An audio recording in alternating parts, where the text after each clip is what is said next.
Breaking news చూస్తున్నాం. YCP అధినేత YS Jagan పై Rayadurgam MLA కాపు రామచంద్రారెడ్డి సంచలన వ్యాఖ్యలు చేశారు. మొన్నటి వరకు సీఎం జగన్ ను పొగిడిన ఎమ్మెల్యేలంతా ఇప్పుడు దూషిస్తున్నారని ఆరోపించారు. జగన్మోహన్ రెడ్డి ఇస్తున్నది తన సొంత నిధులు కాదని, ప్రజల డబ్బేనని గుర్తు చేశారు. తన నియోజకవర్గ అభివృద్ధికి ముఖ్యమంత్రి సొంత డబ్బులేమీ ఇవ్వలేదని, సొంత డబ్బులతోనే సేవా కార్యక్రమాలు చేశారన్నారు. ఇక రాయదుర్గం కౌన్సిల్ సమావేశంలో ఎక్స్ అఫీషియల్ సభ్యునిగా కాపు రామచంద్రారెడ్డి పాల్గొన్నారు.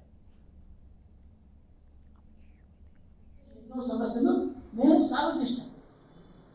సొంతంగా ఎంతో డబ్బులు నేను ఖర్చు పెట్టుకున్నాను. రాయదుర్గంలో ఇల్లు కూడా నేను తిరిగినా.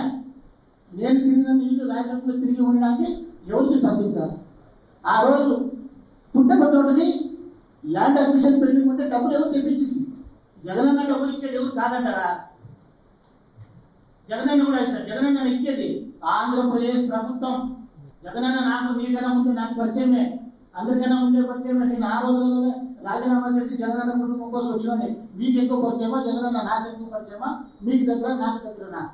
జగనన్న ఇచ్చినా కూడా ప్రజల డబ్బే, ఆంధ్రప్రదేశ్ ప్రభుత్వం డబ్బే. జగనన్న ఆస్తమీయుడు, రామచంద్రారెడ్డి ఆస్తమీయుడు. రామచంద్రారెడ్డి అయినా సొంత డబ్బులు ఇచ్చినాడు. జగనన్న సొంత డబ్బులు ఏమి లేవని ఏమిటో సమస్యల్ని మీకు కూడా తెలియకుండా ఎన్నో